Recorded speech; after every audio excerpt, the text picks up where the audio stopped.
आज की क्लास में हम ऊर्जा पढ़ेंगे। ऊर्जा के अंतर्गत ऊर्जा के दो रूप या गतिज ऊर्जा और स्थितिज ऊर्जा को भी जानेंगे। तो बात करते हैं ऊर्जा की। तो ऊर्जा है क्या? कार्य करने की कुल क्षमता को ऊर्जा कहते हैं। ठीक है, कार्य करने की जो टोटल कैपेसिटी होगी वह कहलाएगी ऊर्जा। अब ये ऊर्जा आती कहाँ से कार्य करने के लिए? जैसे मान लो कि दैनिक जीवन में हम देखते हैं कि बहता हुआ जो पानी है, बहते हुए पानी पर यदि हम लकड़ी के लट्ठे रख दें तो वह बहता हुआ पानी उन लट्ठों को बहा करके ले जाता है। इसी तरह जब आंधी तूफान आते हैं तो बड़े बड़े पेड़ पौधे भी गिर जाते हैं, कभी कभी तो मकान की छतें भी उड़ जाती हैं। तो उसमें इतनी क्षमता होती है कि वह इतना कार्य कर पाता है। ठीक, कार्य करने की क्षमता ही कहलाती है ऊर्जा। जैसे कि मान लेते हैं हम रेल का जो डिब्बा है, रेल का डिब्बा है, उसके कार्य करने की क्षमता अधिक होगी। और एक ऑटो है, ठीक, एक ऑटो है मान लेते हैं, तो इसके कार्य करने की क्षमता कुछ कम होगी। ठीक है, इसकी क्षमता, इसकी कैपेसिटी अधिक है, कैपेसिटी इसकी अधिक है और इसकी कैपेसिटी क्या है?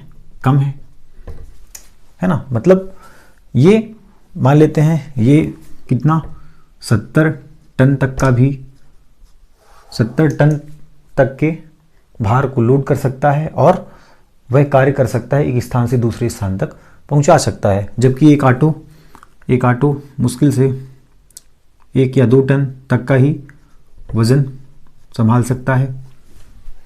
ठीक है, तो हमने जाना कि कैपेसिटी है क्या। कैपेसिटी किसी वस्तु की अधिक हो सकती है, किसी वस्तु की कैपेसिटी कम हो सकती है। और यदि कैपेसिटी खत्म हो जाए, यदि क्षमता उसकी खत्म हो जाए तो उसकी ऊर्जा खत्म हो जाएगी। ठीक, ऊर्जा उसकी खत्म हो जाएगी और ऊर्जा खत्म हो जाने से हम कार्य उससे नहीं ले सकते। ठीक है ना। तो ऊर्जा के कई रूप होते हैं। ऊर्जा के बहुत सारे रूप हैं। यांत्रिक ऊर्जा, रासायनिक ऊर्जा, विद्युत ऊर्जा, ध्वनि ऊर्जा, प्रकाश ऊर्जा इत्यादि बहुत सारी ऊर्जा के रूप हैं। ऊर्जा को हम कई रूपों में देखते हैं। और चूंकि ऊर्जा क्या है? ऊर्जा कार्य करने की क्षमता है। मीन्स ऊर्जा को हम कार्य के रूप में डिफाइन करते हैं। मीन्स कार्य का जो मात्रक है वह ऊर्जा का मात्रक होगा। ठीक है, और कार्य का जो विमीय सूत्र है वह ऊर्जा का विमीय सूत्र होगा। तो इसका मात्रक लिख सकते हैं। कार्य का मात्रक क्या है? ऊर्जा का मात्रक क्या होगा? मात्रक होगा जूल। ऊर्जा के बारे में लिख रहे हैं। ठीक, विमीय सूत्र क्या हो जाएगा? विमीय सूत्र वही है जो कि कार्य का है। कार्य का विमीय सूत्र क्या है? mL²T-2। और राशि कैसी है इसकी? राशि है अदिश। कैसी राशि है ये? अदिश राशि है। ठीक, जो कार्य के मात्रक हैं विमीय सूत्र और राशि जो कार्य का है वह ऊर्जा का भी होगा। ठीक, अब हम यहाँ पर इस लेसन में देखेंगे यांत्रिक ऊर्जा। तो यांत्रिक ऊर्जा के दो भाग होते हैं। यांत्रिक ऊर्जा दो प्रकार के होते हैं। पहली होती है गतिज ऊर्जा और दूसरी होती है स्थितिज ऊर्जा। ठीक, तो आज हम देखेंगे गतिज ऊर्जा के बारे में, काइनेटिक एनर्जी के बारे में, काइनेटिक एनर्जी के बारे में। तो गतिज ऊर्जा है क्या? तो किसी वस्तु में उसकी गति के कारण जो ऊर्जा होती है उसे कहते हैं गतिज ऊर्जा। ठीक, किसी वस्तु में गति के कारण, यदि वस्तु मोशन कर रही है, एम द्रव्यमान की कोई वस्तु है, यदि वह गति कर रही है तो उस एम द्रव्यमान की वस्तु में गति के कारण जो ऊर्जा उत्पन्न होगी वह होगी गतिज ऊर्जा। जैसे बंदूक से दागी गई गोली, ठीक, चलती हुई रेलगाड़ी, इनमें क्या है? इनमें एम द्रव्यमान का एक पिंड है, बंदूक की गोली, वह भी वेग से गति कर रही है। एक रेलगाड़ी है जिसका द्रव्यमान अधिक है, वह भी गति कर रही है। तो जब कोई वस्तु मोशन कर रही हो, गति कर रही हो, तो उस पर जो ऊर्जा उत्पन्न होती है उसे हम कहते हैं गतिज ऊर्जा। ठीक, अब इसको हम निकालेंगे। गतिज ऊर्जा का फार्मूला कैसे निकालेंगे वो हम देखते हैं। गतिज ऊर्जा का हम फार्मूला निकालना है। ठीक है, तो गतिज ऊर्जा के लिए हम देखते हैं कि एक स्मॉल एम द्रव्यमान का कोई पिंड है। ठीक, स्मॉल एम द्रव्यमान का कोई पिंड है, उसको किस जगह पे रखा गया? मान लेते हैं ये घर्षण रहित जगह है, जहाँ पर घर्षण नगण्य है। ऐसी जगह पे इसको रखा गया और इसको इस डायरेक्शन पे फोर्स F लगाया गया, बल लगाया गया। अब बल लगाने से क्या होगी, ये वस्तु d दूरी तक विस्थापित हो जाती है, विस्थापित होकर के, और ये वस्तु आ जाती है यहाँ पर, ठीक, या इसका विस्थापन हो जाता है d, ऐसा समझो, ठीक। अब गतिज ऊर्जा है तो वस्तु कहाँ होगी, मोशन पर होगी, ठीक है। तो उसका विस्थापन हो जाता है d बल F लगाने पर, और जगह कैसी है, घर्षण रहित कोई समतल है, मान लेते हैं प्लेन है, बल F लगाने से उसमें विस्थापन हो गया d। तो वर्क हम कैसे निकालते हैं, कार्य हम निकालते हैं कैसे, कार्य बराबर क्या होगा, बल गुणा विस्थापन। कार्य कैसे निकलेगा, हमने बल लगाया किसी पिंड पर और वह पिंड d विस्थापित हुई, d दूरी विस्थापित हुई, तो इन दोनों का गुणनफल कहलाता है वर्क। कार्य बराबर बल गुणा विस्थापन। अब देखें तो ये वस्तु प्रारंभ में कैसे, किस पर थी, रेस्ट पर थी, तो यहाँ पर इसकी वेलोसिटी कितनी होगी, इसका वेग होगा 0, इसका वेग कितना होगा यहाँ पर 0, क्योंकि बॉडी रेस्ट पर है। जैसे हमने उस पर बल F लगाया तो उसकी वेलोसिटी क्या हुई, उसकी वेलोसिटी हो गई v, ठीक, उसकी वेलोसिटी हो गई v, यहाँ पर वेलोसिटी 0 है, यहाँ पर वेलोसिटी हो गई v। तो देखें कि अब जैसे ही हमने बल F लगाया तो इसका वेग बढ़ रहा है, वेलोसिटी इसकी बढ़ रही है, वेग इसका बढ़ रहा है। तो जब वेग बढ़ रहा है, पहले वेग क्या था 0, अब वेग क्या हो रहा है, बढ़ रहा है, मीन्स इसमें क्या उत्पन्न हो रहा है, त्वरण a, क्या उत्पन्न हो रहा है, एक्सेलरेशन उत्पन्न हो रहा है, त्वरण उत्पन्न हो रहा है। तो यहाँ से हम त्वरण बराबर निकाल सकते हैं। त्वरण बराबर क्या होगा, F इक्वल होता है ma, तो त्वरण बराबर क्या हो जाएगा, a की वैल्यू निकालें तो F डिवाइड बाई m, ठीक है। ये हो गया त्वरण का फार्मूला, या त्वरण निकल गया यहाँ से। अब देखें तो वस्तु का जो प्रारंभिक वेग है वह 0 है और अंतिम वेग वस्तु का हो गया v। दो प्रकार के वेग हैं, एक 0 है तो उसको प्रारंभिक वेग बोलेंगे और एक v है तो उसको अंतिम वेग बोलेंगे। तो हम लगाएंगे क्या, गति का समीकरण, गति के समीकरण से, गति का कौन सा समीकरण लगाएंगे, गति का थर्ड लॉ लगाएंगे, क्या है, सॉरी थर्ड इक्वेशन लगाएंगे, v square equal u square plus 2as, ठीक है, 2as। अब देखो, अब गति का तीसरा समीकरण ही क्यों लगाएंगे, गति के दो समीकरण वेग निकालने के लिए, एक पहला v equal you plus at, एक तीसरा v square equal you square plus 2as। तो फर्स्ट समीकरण में क्या है, v equal you plus at, जहाँ पे टाइम का टर्म आता है और यहाँ हमें टाइम का टर्म नहीं लेना है, इसलिए हम गति का तीसरा समीकरण लेंगे, v square equal you square plus 2as।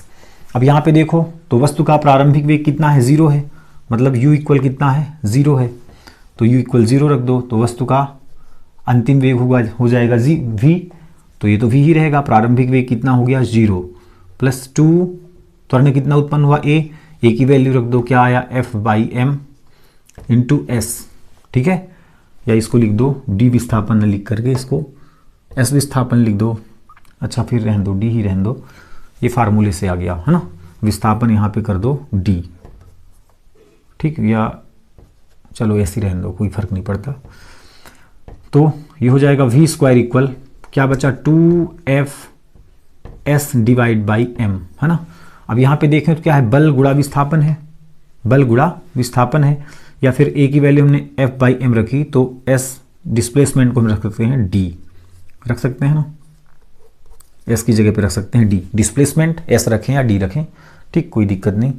अब यहाँ पे देखें f इंटू एस, बल गुणे विस्थापन, बल गुणे विस्थापन क्या है, f इंटू डी रख दें, तो बल गुणा विस्थापन क्या आएगा, कार्य निकलेगा, तो इसकी जगह पे हम क्या रख सकते हैं, वर्क, तो 2 इंटू ये हो जाएगा वर्क डिवाइड बाई m।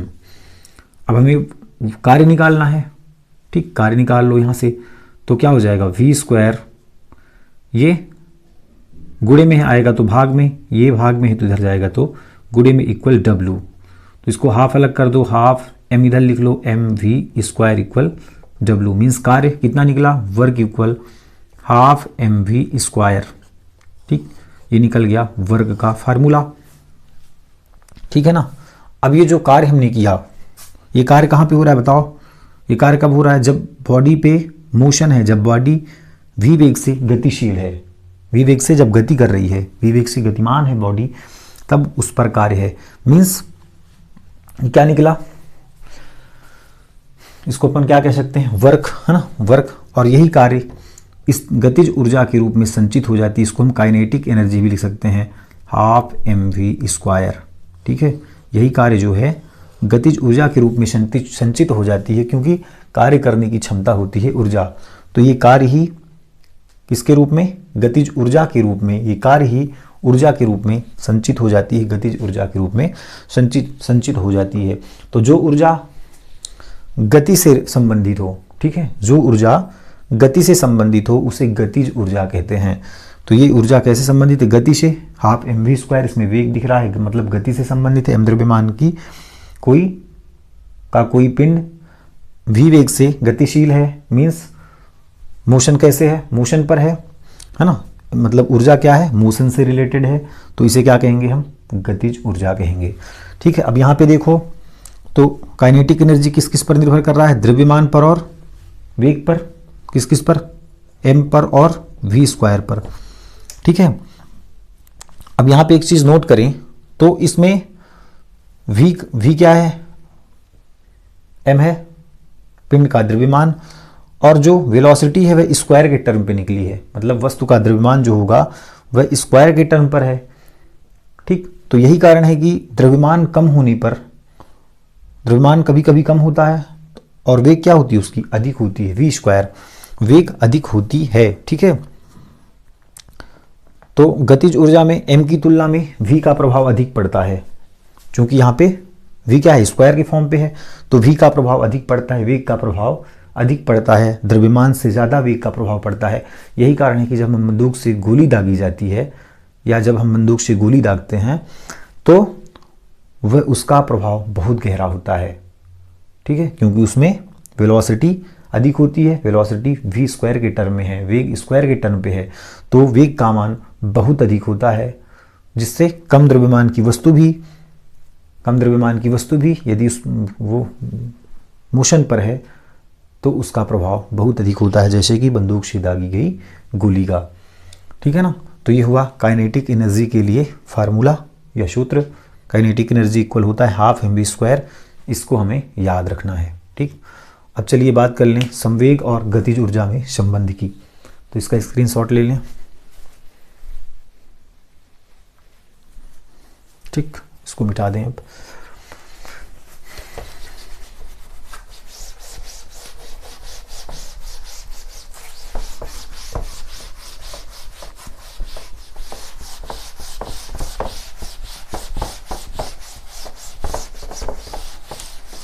तो लिखें संवेग और गतिज ऊर्जा में संबंध।